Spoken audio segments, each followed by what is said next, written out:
how are you doing today? My name is Louis Lee, and I'd like to introduce the Eubanks Conservatory of Music and Arts guitar program. And welcome back to Eubanks Conservatory of Music and Arts guitar course. This is lesson 3. And what we're going to do is we're going to start with the finger exercise. Now, we're going to do just the open string, just to review and to freshen up and to get warm up our wrists, because we should always do that. It's an exercise. And then we're going to introduce, you're going to be introduced to another exercise, which is the left hand. And I'm going to explain it so when we do it, you already know what it is. What we're doing is take the first 4 frets. These are your frets, remember the nomenclature. Your first 4 frets on the first string we're going to start off.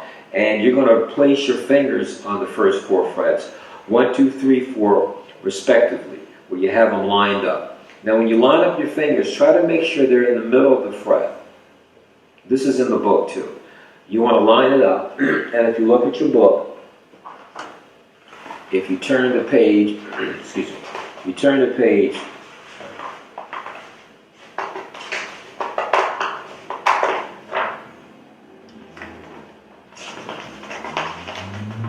turn to page 9.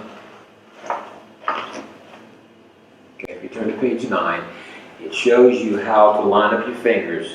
There's an explanation that explains to you. It explains the technique there, how to curl them, how to curl your fingers like a claw. That's what you want. Why? Because your strongest points are at the tips of your fingers. These are your strongest points right here. Okay, now this is all part of the theory. So your strongest points, and I'm just putting on my clock, so I'm showing right now, is here. Because if you squeeze, you're not going to squeeze like this. You're going to squeeze like that. This is how you squeeze out. If you push the doorbell, you're going to push. So that's how you should approach the fingers, you know, your strings. You want the tips of your fingers, that way you get a clean sound. And that's what you want, that's the desire, okay? So, having said that, and you want to make sure that your fingers are bent, because you can apply it better. Now, a lot of guitar players, they play flat. And I'm not condescending, you know, however you play, it's okay. God is love, and I love people. So, but, there's that but, if you're trying to become good, you see, where you're perfect or close to being perfect, then you want good technique, and it's important.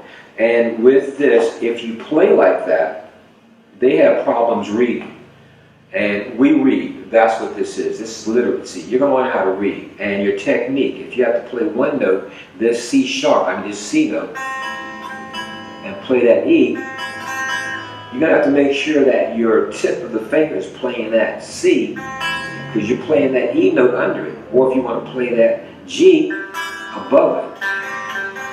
And what happens is, a lot of times, if you don't play with the tip, you'll get this sound. I'm going to play that same note, that C note, and the E open, but I'm not going to use good technique. It'll be flat, and listen to this. Hear that?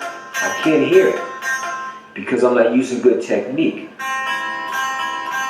And that's why I'm not playing with the tips of my fingers. That's why it's important. So, with the left hand, we're going to work on that. We're going to incorporate both of that. So we're going to do very quickly just 3 minutes of the right hand, just to warm up, because we just started this. And then we're going to go into, and let me just explain a little bit more. Then we're going to go into the left hand, which is this right here. I'm just going to show you very quickly. 2, 3, 4, 2.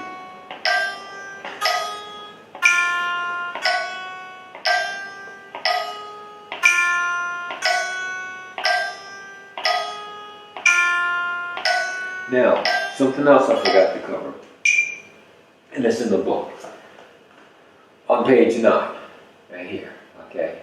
And on page 10 it talks about the cloth. The back, I'll turn this way. You keep your thumb perpendicular, straight up and down.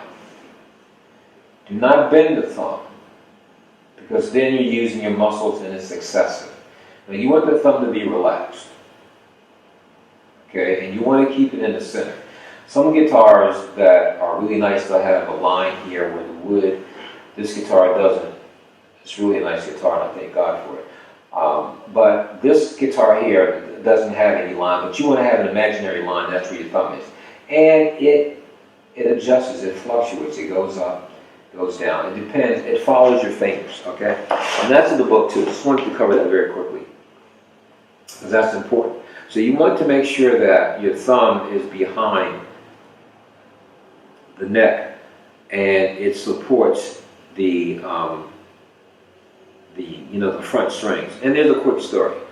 You have to be relaxed. When you're playing, you want to be relaxed. And I'm really fortunate that I have a swimming pool. And my son, I remember my mother, I was trying to teach my son how to swim. And I kept telling him, keep your hands cupped and all that. Anyway, he didn't do it, so one night I just threw him in the pool. And he started swimming. You know, it was like, whoa. And I didn't tell my mother, but he did. And she got upset. She said she shouldn't have done that. But he learned. So the whole issue is when I was trying to teach him, he wasn't relaxed. And to swim, you have to be relaxed. You can float if you're just relaxed. And that's where people go wrong, when you panic. How does that relate to this? You want to be relaxed when you're playing. Because people can hear it. When you tense up, they can feel it. You know, you're tense. So with your finger too, with your thumb, keep it where it's relaxed. Remember, it's in the back, but it's relaxed. It's not bent. You know, and I'm not doing this. That's something else that guitar players do. When I was at SC, Duke Miller said that's when you're choking the neck. That's bad technique. But Jimi Hendrix did it, and he was great. So remember, I'm not condescending. If that's what you do, is okay, because you can do it both. You can use that, because that's okay. But just be able to know when you need good technique, you can rely on it. You know how to use it. If you want to use your thumb, there's nothing wrong with that. You see, there's nothing wrong. You just want to have these options so that you have good technique in your arsenal. Okay, so having that, we're going to do the left hand, because I used up too much of our time lecturing. We're going to just delve into the left hand technique with the finger exercise 1, 2, 3, 4, so you can see it. Again, 3, 4. Again, what we're doing is we're plucking all for the first 4 frets 4 times each. This is 4. We go to the next one.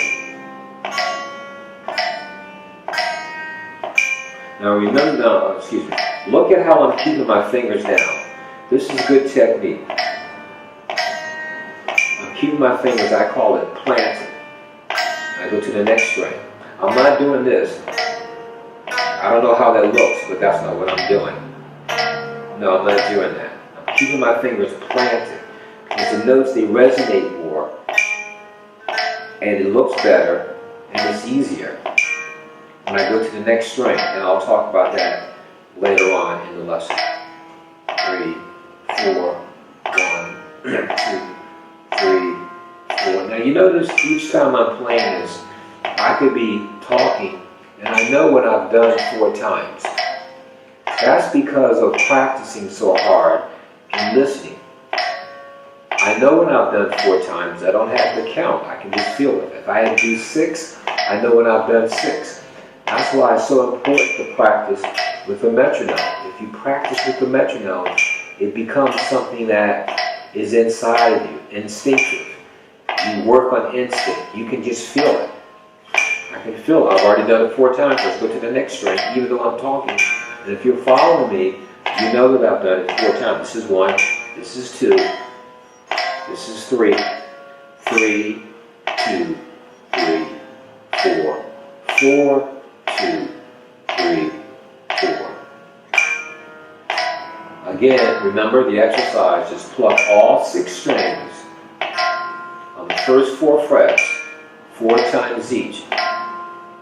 This is 4. I can feel it. Here comes. This is 4. Let's go change to the next one. And each and every note is important.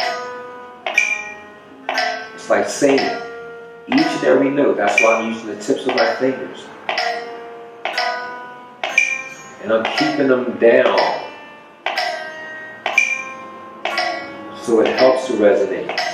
Not only that, my theory is when you're playing in close proximity like this, you have to travel. And if I'm traveling from here to there, that's almost like traveling from your house to across the street, as opposed to your house to the sidewalk.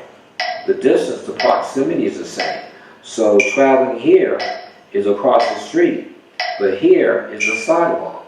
So that's why I keep my fingers close.